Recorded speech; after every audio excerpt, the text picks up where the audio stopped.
Namaste, first year students. I will be discussing now about Greek civilization, chapter 4.1. I have completed the fifth chapter, but now coming back to fourth chapter, Greek civilization. I have already sent you a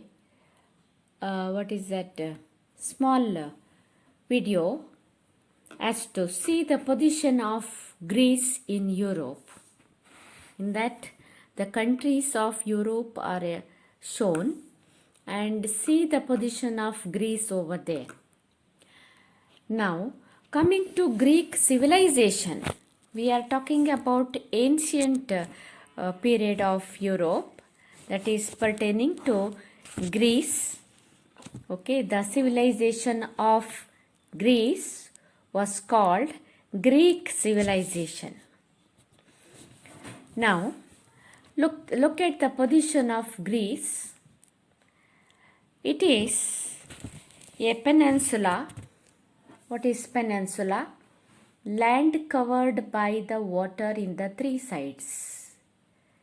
See the rivers: Aegean River, Ionian River, and in the south, Mediterranean Sea. So this geography itself has influenced the people of Greece. The mainland of Greece is full of rugged mountains. The soil was also not suitable for agriculture. It is a land of chaotic mountain ranges, Sikavatte Gudda Pradesha, which divided it into hundreds of small independent states. The rivers of Greece were also small. They were not fit for navigation because the land was not level, mountainous area. So, this was the position of Greece and the land, the type of land, and there are many islands too. Tumba dvipagalide. Okay. So it is said that the Greeks, they laid the foundation to all other civilizations of Europe. As famous historian Arnold Toynbee says, European civilization developed in the body of Greek society like a child in the womb of the mother.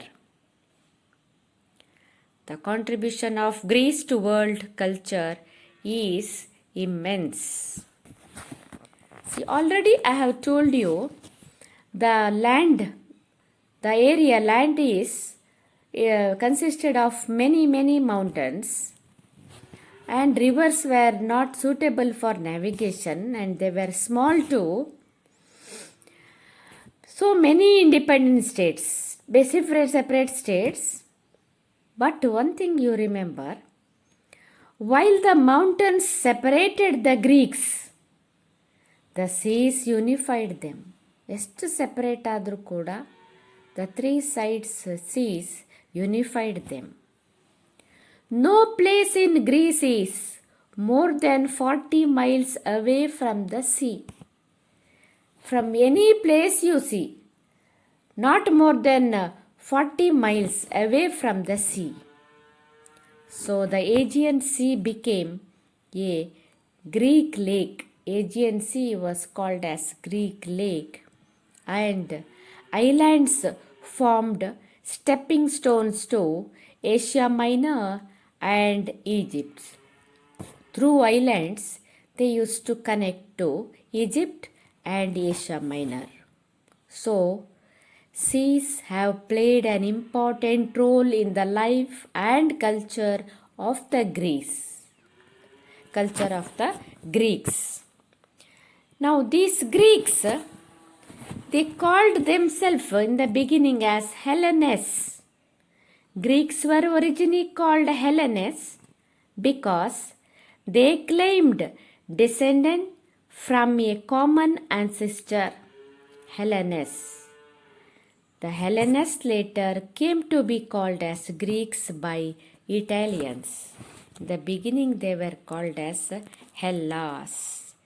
Later like Greeks.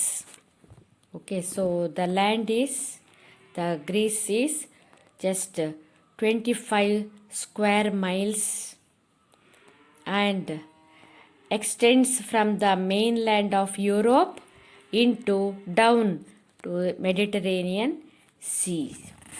So 3 sides also seas. Students, ಇವತ್ತು Greek ನಾಗರಿಕತೆ ಬಗ್ಗೆ ಮಾತನಾಡುವ. ಈಗಾಗಲೇ ನಾನೊಂದು video ಕಳಿಸಿದ್ದೇನೆ ನಿಮಗೆ. Greek ದೇಶ, ಅದು Greece ಯುರೋಪಿನ ಯಾವ ಭಾಗದಲ್ಲಿದೆ ಅಂತೇಳಿ. ಈಗ 4.1 ಚಾಪ್ಟರ್ ಗ್ರೀಕ್ ನಾಗರಿಕತೆಯಲ್ಲಿ ನಾವು ಫಸ್ಟಿಗೆ ಗ್ರೀಕಿನ ಪೊಸಿಷನ್ ಎಲ್ಲಿದೆ ಅಂತೇಳಿ ನೋಡುವ. ಯುರೋಪಲ್ಲಿ ಇದು ಒಂದು ಪರ್ಯಾಯ ದ್ವೀಪ. ಪರ್ಯಾಯ ದ್ವೀಪ ಅಂದರೆ ನಿಮಗೆ ಗೊತ್ತು, 3 ಕಡೆ ನೀರಿಂದ ಸುತ್ತುವರಿದಿದೆ. ಒಂದು ಕಡೆ ಅಯೋನಿಯನ್ ಸಮುದ್ರ, ಇನ್ನೊಂದು ಕಡೆ ಅಡ್ರಿಯಾಟಿಕ್ ಸಮುದ್ರ, ಇನ್ನೊಂದು ಕಡೆ ಮೆಡಿಟರೇನಿಯನ್ ಸೀ ಇದೆ. ಇದು ಈ ಗ್ರೀಕ್ ದೇಶದ ಮುಖ್ಯ ಭಾಗ ಪರ್ವತ ಪ್ರದೇಶಗಳಿಂದ ಕೂಡಿದೆ. ಇಲ್ಲಿನ ಮಣ್ಣು ಕೃಷಿಗೆ ಯೋಗ್ಯವಾಗಿರಲಿಲ್ಲ. ಭೂಮಿ ಅಸ್ತವ್ಯಸ್ತ ಪರ್ವತ ಸಾಲುಗಳನ್ನು ಹೊಂದಿದ್ದು, ಹಾಗಾಗಿ ಇಲ್ಲಿ ಚಿಕ್ಕ ಚಿಕ್ಕ ಪುಟ್ಟ ಪುಟ್ಟ ರಾಜ್ಯಗಳಾಗಲು ಕಾರಣವಾಯಿತು.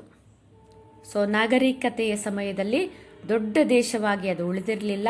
ಸಣ್ಣ ಸಣ್ಣ ಸಣ್ಣ ದೇಶಗಳಾಗಿ ಡಿವೈಡ್ ಆದವು. ಗ್ರೀಸಿನ ನದಿಗಳು ಕೂಡ ಹಾಗೆ ಚಿಕ್ಕ ನದಿಗಳು, ಮತ್ತು ಅದು ಪರ್ವತ ಪ್ರದೇಶವಾಗಿರುವುದರಿಂದ ಸಾರಿಗೆಗೆ ಅನುಕೂಲವಾಗಿರಲಿಲ್ಲ. ಸಾರಿಗೆ ಸಂಪರ್ಕವನ್ನು ಅದಕ್ಕೆ ಬೇಕಾಗಿ ನದಿಗಳನ್ನು ಉಪಯೋಗಿಸಲಿಕ್ಕೆ ಸಾಧ್ಯ ಆಗ್ತಿರಲಿಲ್ಲ.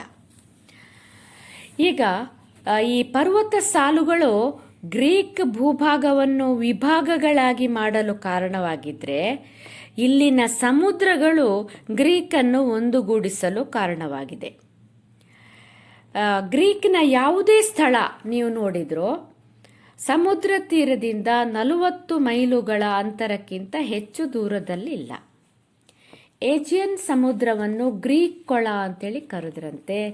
ಇಲ್ಲಿಯ ದ್ವೀಪಗಳಿಂದಾಗಿ ಈ ದೇಶವು ಈಜಿಪ್ಟ್ ಮತ್ತು ಏಷ್ಯಾ ಮೈನರ್ಗಳಿಗೆ ಹೋಗಲಿಕ್ಕೆ ಸುಲಭವಾದವು. ಹಾಗಾಗಿ ಈ ಗ್ರೀಕರ ಜೀವನ ಮತ್ತು ಸಂಸ್ಕೃತಿಯ ಮೇಲೆ ಸಮುದ್ರದ ಪಾತ್ರ ಬಹಳ ಮುಖ್ಯವಾಗಿದೆ.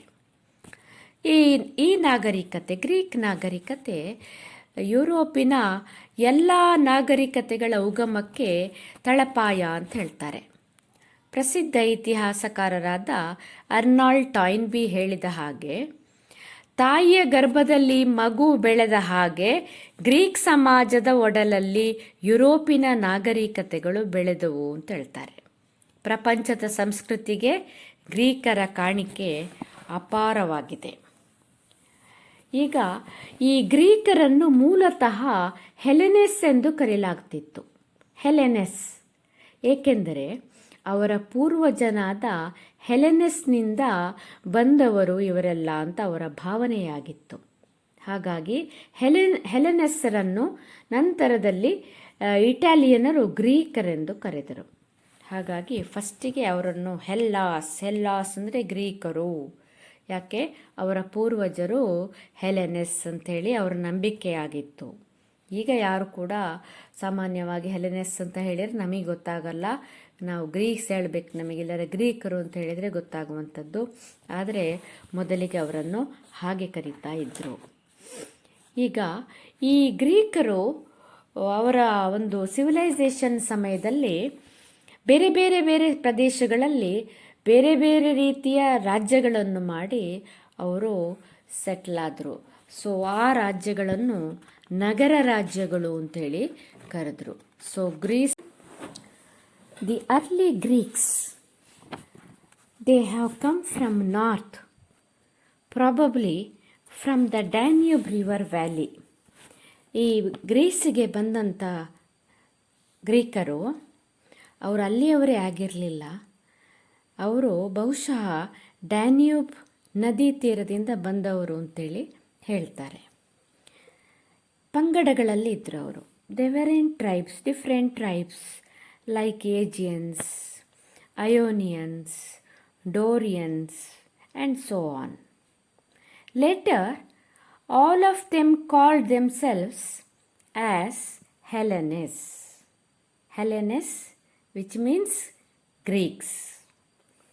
ಹಾಗಾಗಿ ಹೆಲೆನೆಸ್ ಅಂತ ಕರೆದುಕೊಂಡ್ರು. ಆ ನಂತರ ಗ್ರೀಕ್ ಅಂತ ಅರ್ಥ. ಹೆಲೆನೆಸ್ ಅಂದರೆ ಗ್ರೀಕ್ ಎಂದರ್ಥ. ಈ ಆಕ್ರಮಣ ಅವರು ಬೇರೆ ನಾರ್ತಿಂದ ಬಂದದ್ದು ಅಂತ ನಾನು ಹೇಳಿದಲ್ಲ. ಈ ಆಕ್ರಮಣ ಅನೇಕ ಶತಮಾನಗಳವರೆಗೂ ಮುಂದುವರಿಯಿತು.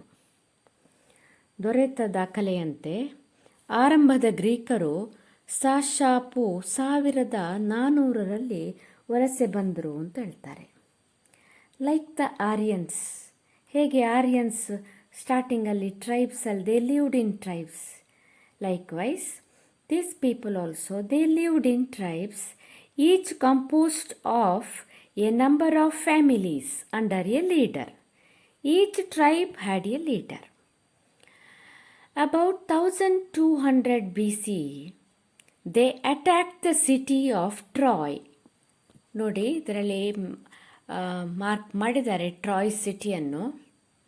ಏಜಿಯನ್ ಸಿಯ ಹತ್ತಿರಕ್ಕೆ ಸ್ವಲ್ಪ ಮೇಲೆ ನೋಡಿ, ಟ್ರಾಯ್ ಅಲ್ಲಿ ಒಂದು ಸಿಟಿ ಇತ್ತು. ಅದನ್ನು ಅಟ್ಯಾಕ್ ಮಾಡಿದ್ರಂತೆ. They have attacked this and it was A 10 year siege. 10 ವರ್ಷಗಳ ಕಾಲ ಮುತ್ತಿಗೆ ಹಾಕಿ ನಂತರ ವಶಪಡಿಸಿಕೊಂಡದ್ದಂತೆ ಆ ಸಿಟಿಯನ್ನು. Which is the city? Troy city.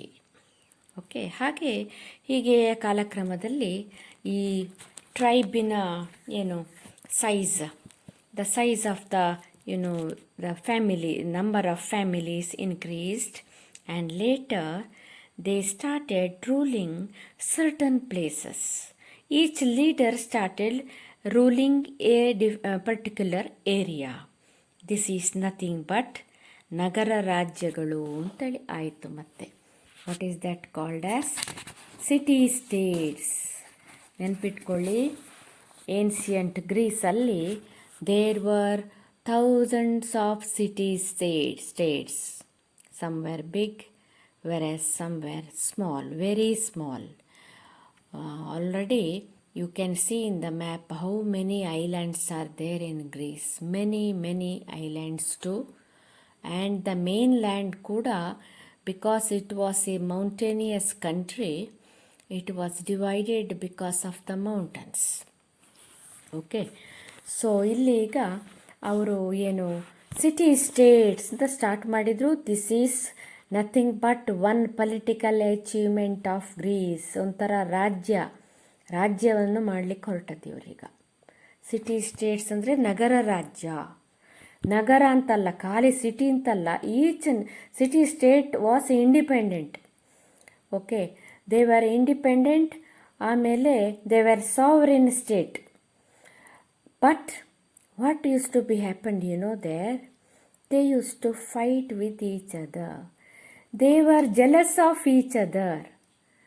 ಆನಂತರ ಅವರ ಸಿಟಿ ಸ್ಟೇಟ್ ಹೇಗಿತ್ತು ಅಂತೇಳಿ ಕೇಳಿದರೆ, ಎಲ್ಲ ಗುಡ್ಡ ಪ್ರದೇಶ ನೋಡಿ. ಗುಡ್ಡದ ಎತ್ತರದ ಭಾಗದಲ್ಲಿ, ಉನ್ನತ ಭಾಗದಲ್ಲಿ ಏನು ಮಾಡ್ತಿದ್ರು, ಒಂದು ಪುರದುರ್ಗವನ್ನು ಕಟ್ಟಿಸ್ತಾ ಇದ್ರಂತೆ. ಪುರದುರ್ಗ ಅಂತ ಹೇಳಿದರೆ ಇಲ್ಲಿ ಆಕ್ರೋಪೊಲಿಸ್ ಅಂತ ಹೇಳ್ತೇವೆ, ಆರ್ ಸಿಟೆಡೆಲ್. ಏನದು? ಕೋಟೆ, ಎತ್ತರದಲ್ಲಿ ಕೋಟೆ. ಆಮೇಲೆ ಅದರ ಒಳಗೆ ನಗರ, ಅದರ ಹೊರಗೆ ಕೂಡ the near places, outside nearing places ಎಲ್ಲ, ಹತ್ತಿರದ ಸುತ್ತಮುತ್ತಲಿನ ಸರೌಂಡಿಂಗ್ ಕಂಟ್ರಿ ಸೈಡ್, ಅದೆಲ್ಲ ಅದಕ್ಕೆ ಸೇರಿದಂಥ ಜಾಗ ಅಂತ. So different city states. Around 800 BCE ಇವರು ಹೀಗೆ ಸಿಟಿ ಸ್ಟೇಟ್ಸ್ ಅಂತ ಸ್ಟಾರ್ಟ್ ಮಾಡಿದ್ದೆ actually. Then the city spread around the Acropolis. City ದೊಡ್ಡ ದೊಡ್ಡದಾಗ್ತಾ ಹೋಯ್ತೆ ಅರೌಂಡ್ ದ ಆಕ್ರೋಪಾಲಿಸ್. ಈಗ the important city states, there were many city states I told you. The important city states were Sparta, Athens, Macedonia, Corinth and Thebes. Sparta, Athens, Macedonia, Corinth and Thebes. So ಇಷ್ಟು important ನಗರ ರಾಜ್ಯಗಳು. ಈಗ I have already told you that they were jealous of each other and they use to quarrel among themselves. But there were 3 things which united them, which help them to have the feeling of oneness. ನಾವೆಲ್ಲ we belong to same country, ಅಥವಾ we are related to each other, ಅಥವಾ ನಾವೆಲ್ಲ ಒಂದು ಅಂತ ಹೇಳುವ ಒಂದು ಭಾವನೆ ಅವರಿಗೆ ಬರಲಿಕ್ಕೆ 3 ವಿಷಯಗಳು ಕಾರಣ ಆತ್ವಂತೆ. Okay, 3 things. First one, I have already told you, they believed that they were all Hellenes. ಅವರ ಪೂರ್ವಜರು ಹೆಲೆನೆಸ್, ಹಾಗಾಗಿ ಅವರೆಲ್ಲ ಹೆಲೆನೆಸ್ ಅಂತ ನಂಬಿದರು. ಓಕೆ, ಒಂದು ಆಯಿತು. Another bond which United them was the common language and literature. ಅವರ ಸಾಮಾನ್ಯ ಭಾಷೆ ಮತ್ತು ಸಾಹಿತ್ಯ ಅವರನ್ನು ಒಗ್ಗಟ್ಟಿನಲ್ಲಿ ಇರಲಿಕ್ಕೆ ಒಂದು ಕಾರಣ ಆಯ್ತದು. Common language was Greek language. Okay, so Greek literature and Greek language unified them. Okay, second things over. Second point. What was the third factor which unified them? ಅವರನ್ನು ಒಗ್ಗಟ್ಟಾಗಿಡಲಿಕ್ಕೆ ಇದ್ದ ಇನ್ನೊಂದು ವಿಷಯ ಏನು ಅಂತ ಕೇಳಿದರೆ, they all worshipped gods like Zeus, Apollo, Athena. Okay, ಹೀಗೆ ಇರುವ ದೇವರನ್ನು ಅವರೆಲ್ಲರೂ ಪೂಜಿಸಿದರು. ಹಾಗಾಗಿ the 3 things. One, they were Hellenes. They believed that they were all Hellenes. Second one, they had a common language and literature, and they worshipped common gods. Okay, so ಹೀಗೆ ಇವರು city states ಅಂತ ಹೇಳುವ ಒಂದು political ವಿಷಯವಲ್ಲದಲ್ಲಿ ಅವರ political life ಇತ್ತು ಸ್ಟಾರ್ಟಿಂಗಲ್ಲಿ. That was the political life. City States, they were independent tribes. They made their own states and they ruled their city states. Their administration was taking place there. Next, we have to talk about, next as the time passed, what happened. The city states ಇಲ್ಲಿ ಯಾವ ಥರ administration ಇತ್ತು ಅಂತ ನೋಡುವ. At the first, the city states were ruled by monarchs. ರಾಜ ಅಂತೇಳಿ ಹೇಳ್ಕೊಂಡ್ರಂತೆ. The leader of the tribe was monarch. Okay, ರಾಜ ಪ್ರಭುತ್ವ ಇತ್ತು. Each monarch began to govern his city states with the assistance of a council. ಅವನಿಗೆ ಒಂದು ಮಂಡಳಿ ಇತ್ತು, ಸರದಾರರನ್ನು ಒಳಗೊಂಡ ಒಂದು ಮಂಡಳಿಯ ಸಹಾಯವನ್ನು ಪಡೆದುಕೊಂಡು ರಾಜ ಏನು ಮಾಡ್ತಾ ಇದ್ದ, ಆರಂಭದಲ್ಲಿ ರಾಜ್ಯವನ್ನು ಆಳ್ತಾ ಇದ್ದ. Okay, then wealthy land owners took over the political power and abolished monarchy. ಕಾಲಕ್ರಮದಲ್ಲಿ ಶ್ರೀಮಂತ ಭೂಮಾಲೀಕರು ಏನು ಮಾಡಿದರು, they took off the political power and abolished monarchy. ಇವರು ರಾಜತ್ವವನ್ನು ಕೊನೆಗಾಣಿಸಿದರು. ಸೊ ಹಾಗೆ ಇರಬೇಕಾದ್ರೆ ನಗರಗಳಲ್ಲಿ ಜನಸಂಖ್ಯೆ ಬೆಳೆಯಿತು. ಜನಸಂಖ್ಯೆ ಜಾಸ್ತಿ ಆದ ಹಾಗೆ ವ್ಯಾಪಾರ ವಾಣಿಜ್ಯ ಹೆಚ್ಚಾಯಿತು, ಕೈಗಾರಿಕೆ ವಿಸ್ತಾರ ಆಯಿತು. ಹಾಗೇನಾಯಿತು ಹೇಳಿ, ಮಧ್ಯಮ ವರ್ಗದ ಬೆಳವಣಿಗೆ ಆಯಿತು. ಸೊ ಮಿಡ್ಲ್ ಕ್ಲಾಸ್ ಪೀಪಲ್, ಜಾಸ್ತಿ ಜನ ಮಿಡ್ಲ್ ಕ್ಲಾಸ್ ಪೀಪಲ್ ಅವರು ಅಲ್ಲಿ ಈಗ ಇದ್ದರು. Why? Because of the development of the cities and trade, commerce, industry. So middle class developed. This class joined with the poor farmers to lessen the power of land owners. ದೊಡ್ಡ ಭೂಮಾಲೀಕರ ಜೊತೆ ಇವರು ಕೈ ಜೋಡಿಸಲಿಲ್ಲ. This middle class people, ಮಧ್ಯಮ ವರ್ಗದವರು, the middle class people, they joined the poor farmers to lessen the power of the strong big landowners. This conflict resulted in the rise of dictators. So ಈ ಒಂದು ವರ್ಗ ಸಂಘರ್ಷದ ಪರಿಣಾಮ ಏನಾಯಿತು, ನಿರಂಕುಶ ಪ್ರಭುಗಳ ಉಗಮ ಆಯಿತಂತೆ. ಈ ನಿರಂಕುಶ ಪ್ರಭುಗಳು are dictators, they were not good. So Greeks called them as tyrants. ಅವರನ್ನು ಪ್ರಜಾಪೀಡಕರು ಅಂತ ಕರೆದ್ರಂತೆ. ಹೀಗೆ ಬೇರೆ ಬೇರೆ ರೀತಿಯಲ್ಲಿ ಅಲ್ಲಿಯ ಒಂದು ರಾಜಕೀಯ ಬೆಳವಣಿಗೆ ಆಗ್ತಾ ಹೋಯಿತು. The two important city-states of Greece are Sparta and Athens. ಇಲ್ಲಿ ಕೆಲವೆಲ್ಲ ಬದಲಾವಣೆಗಳು ಆಗ್ತಾ ಹೋಯಿತು. ಸ್ಪಾರ್ಟಾ ಏನಾಯಿತು, ಸ್ಪಾರ್ಟಾಸ್ ಅಂತ ಹೇಳುವ city state, it turned into military state. ಅದು ಸೈನಿಕಾಡಳಿತವಾಗಿ ಮಾರ್ಪಾಟಾಯಿತು. ಅಲ್ಲಿ ಸೈನಿಕಾಡಳಿತ, military state. Her government was ruled by few nobles. Sometimes these nobles they became kings. ಹಾಗೆ ಆಗ್ತಾ ಹೋಯ್ತಲ್ಲಿ. ಓಕೆ, ಆದರೆ ಅಥೆನ್ಸ್ ಸಿಟಿ ಸ್ಟೇಟಲ್ಲಿ ಆ ಥರ ಅಲ್ಲ. Different type of political progress developed here. So Athens political ಫೀಲ್ಡಲ್ಲಿ ಮಾತ್ರ ಅಲ್ಲ, Athens registered A remarkable progress in politics, loss, literature, art, science and philosophy. ಇವರು ಬೇರೆ ಬೇರೆ ರೀತಿಯ ರಾಜಕೀಯ ಪ್ರಯೋಗ ಮಾಡಿದರು. ಕಾನೂನಿನ ಇದು ವಿಷಯ, ಸಾಹಿತ್ಯ, ಕಲೆ, ವಿಜ್ಞಾನ, ತತ್ವಶಾಸ್ತ್ರದಲ್ಲಿ ಮಹತ್ತರ ಪ್ರಗತಿ ಆಯಿತು ಈ ಅಥೆನ್ಸ್ ಸಿಟಿ ಸ್ಟೇಟಲ್ಲಿ. ಓಕೆ, ಸೊ ಇವರಿಗೆ ರಾಜಪ್ರಭುತ್ವ ಹಿಡಿಸಲಿಲ್ಲ. ಆಮೇಲೆ ಆಲಿಗಾರ್ಕಿ ಅಂದರೆ ಕುಲೀನ, ನೋಬಲ್ಸ್ನ ರೂಲ್ಸ್, ಕುಲೀನ ಪದ್ಧತಿ, ಆಲಿಗಾರ್ಕಿ ಕೂಡ ಹಿಡಿಸಲಿಲ್ಲ. ಅವರ ಮನಸ್ಥಿತಿಗೆ ಅದು ಸರಿ ಹೊಂದಲಿಲ್ಲ. ಅದನ್ನು ಕೂಡ they rejected. Okay, so they rejected monarchy, they rejected oligarchy, and they discarded them, and with the contribution of lawgivers. ನೋಡಿ, ಅಲ್ಲಿ ಬೇರೆ ಬೇರೆ ರೀತಿಯ ಒಂದು ಪ್ರಬುದ್ಧ ಶಾಸನಕರ್ತೃಗಳು ಅಲ್ಲಿ ಆಗಿ ಹೋದರು.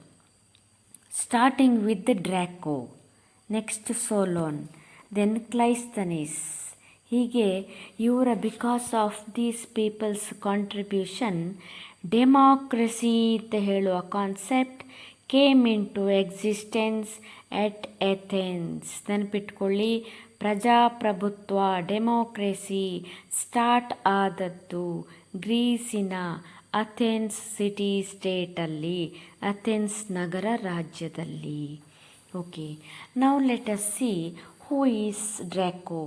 What did he do? Okay, Draco, he was a lawgiver. Okay, ಶಾಸನಕರ್ತೃ. ಅಥೆನ್ಸಿನ ಶಾಸನಕರ್ತೃ, ಲಾಗಿವರ್, ಡ್ರ್ಯಾಕೋ. Okay, in the 7th century BC he was there. He was the first, he gave the first recorded legislator of Athens in ancient Greece. ಅಲ್ಲಿ ತನಕ ಶಾಸನವನ್ನು return ರೆಕಾರ್ಡಾಗಿ ಮಾಡಿರಲಿಲ್ಲ.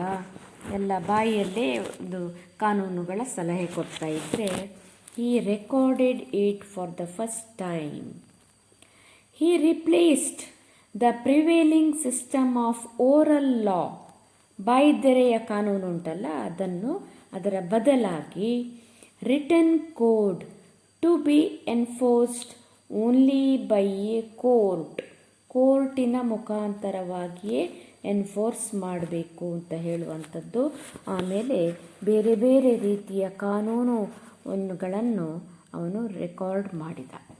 Okay, he was the first democratic legislator in as much as he was requested by the Athenian citizens to be a lawgiver for the city-state.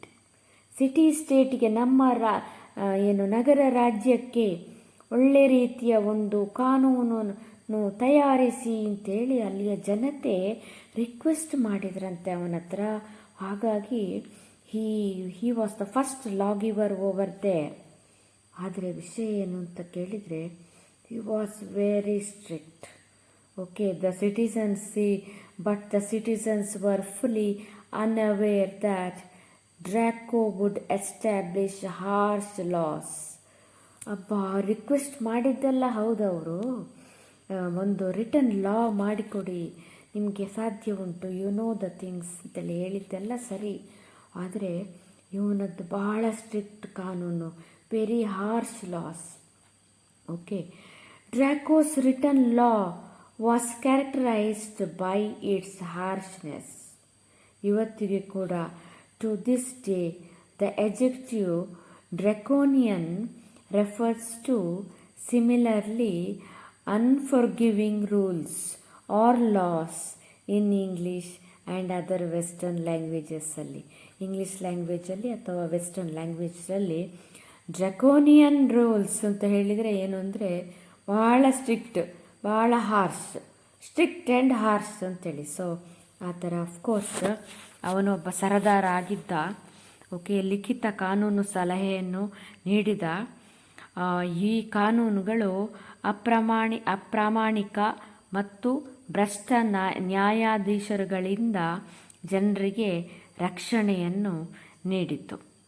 ಆದರೆ ಹೇಳ್ತಾರೆ, ಶ್ರೀಮಂತ ಸರದಾರರ ಅಧೀನದಲ್ಲಿದ್ದ ಈ ಬಡ ರೈತರಿಗೆ, ಪುವರ್ ಪೀಪಲಿಗೆ ಇವನಿಂದ ಯಾವುದೇ ಸಹಾಯ ಆಗಲಿಲ್ಲ ಅಂತೇಳಿ.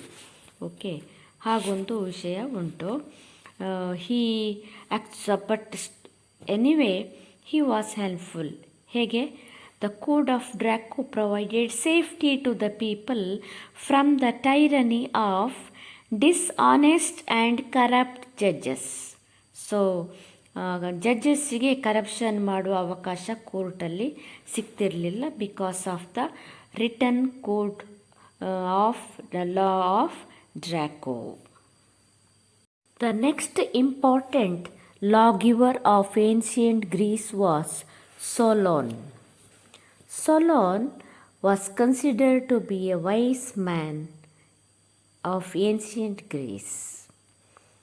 His reforms benefited both the middle and poor class of Athenians. ಅತ್ಯಂತ ಜ್ಞಾನಿಗಳು ಅಂತೇಳಿ ಹೇಳಿ ಎನಿಸಿಕೊಂಡವರಲ್ಲಿ ಇವನು ಒಬ್ಬ.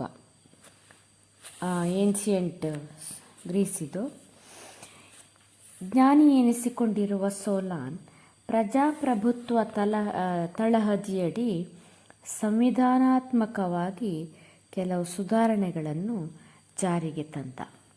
ಈತನ ಸುಧಾರಣೆಗಳು ಮಧ್ಯಮ ಹಾಗೂ ಬಡವರ್ಗದ ಜನತೆಗೆ ತುಂಬ ಪ್ರಯೋಜನಕಾರಿಯಾದವು. The first thing of Solon was to set all enslaved Athenians free. ಎಲ್ಲ ಗುಲಾಮರನ್ನು ಬಂಧಮುಕ್ತ ಮಾಡಿದಂತೆ. ತುಂಬ ಜನ ಗುಲಾಮರಿದ್ದರು. ಗುಲಾಮಗಿರಿ ನಿಮಗೆ ಗೊತ್ತು, ಗುಲಾಮರಾಗಿರುವಂಥದ್ದು. ಅವರನ್ನೆಲ್ಲ ಬಿಡುಗಡೆ ಮಾಡಿದಂತೆ.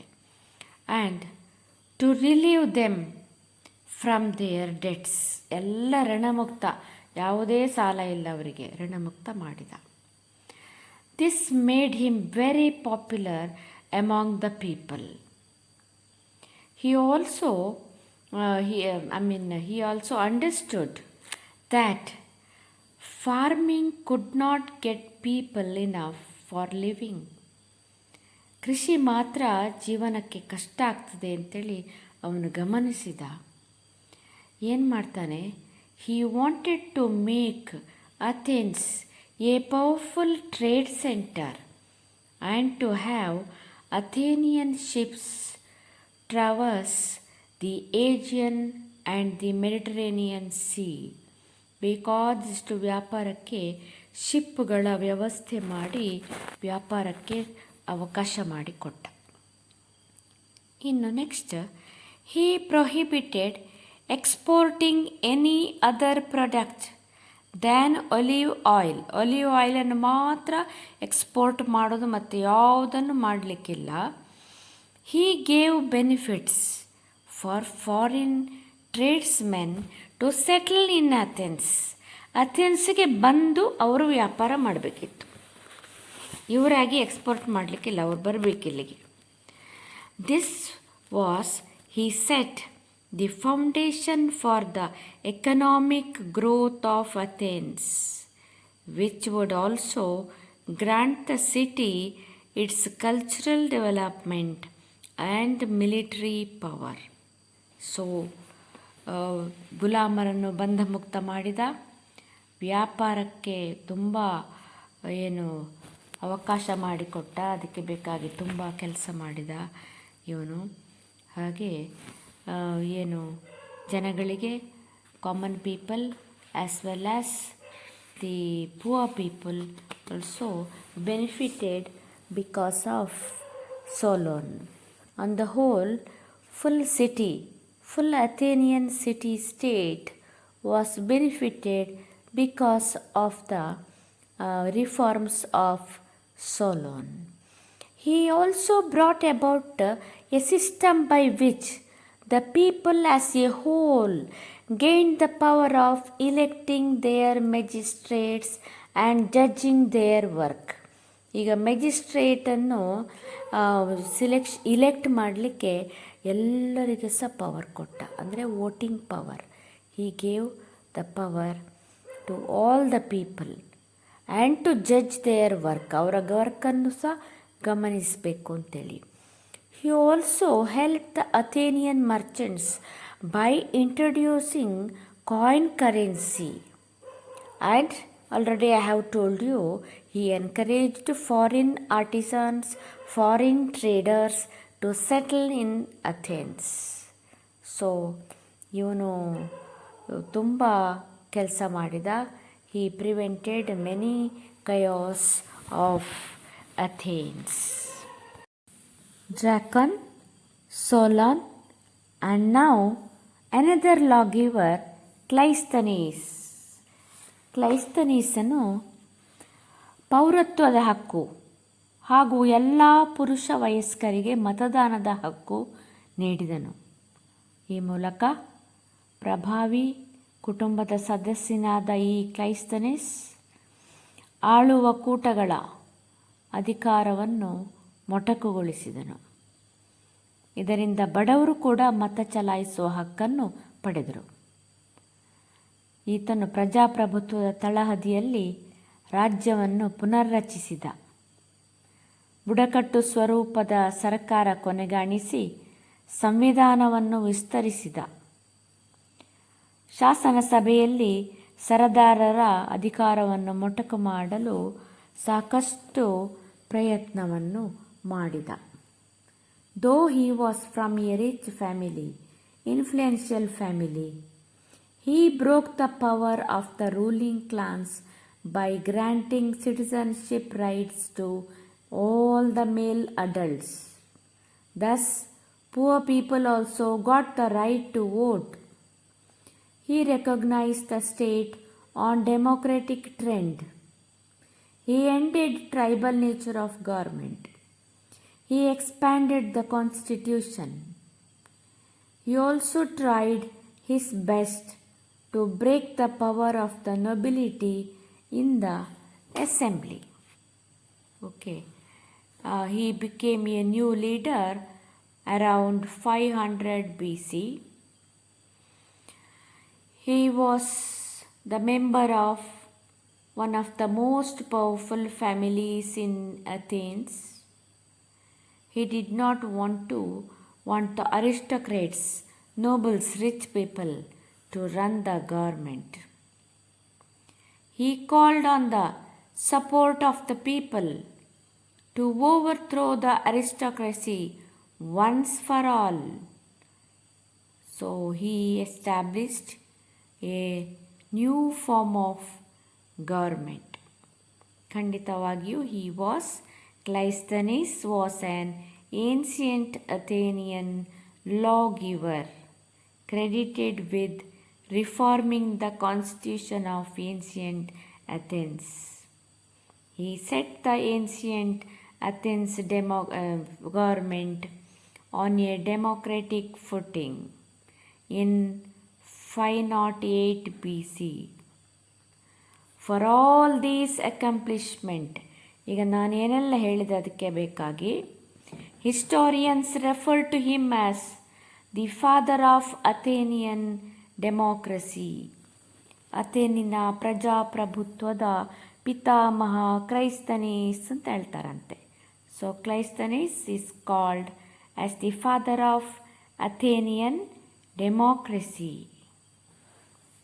Next, in the next session, we will discuss about the most important person of ancient Greece. Political person. He is Pericles. During his region, the Athens reached the greatest height under his leadership. So his period is called as Golden Age because there was all-round development. Thank you.